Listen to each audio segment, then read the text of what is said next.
know, and bonds have already had a really nice day, so you can't get greedy if you're a bond bull like me. This is to be expected. A little bit of intraday selling.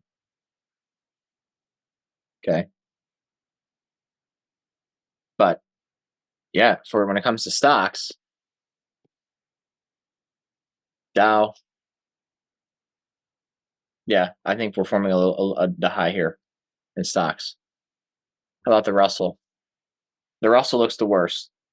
So I actually opted to buy bonds instead of shorting the Russell for this weakness, and to me, I would look for kind of a retest of this low in the next couple of weeks, and potentially even a drop to the 1885, 1880, 1890 area.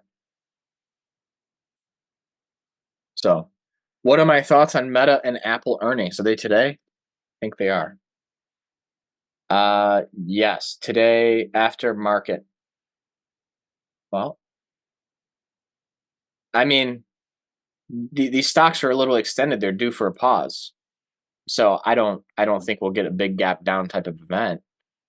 You could. I'm not sure what the expected move on these are right now. And then Apple.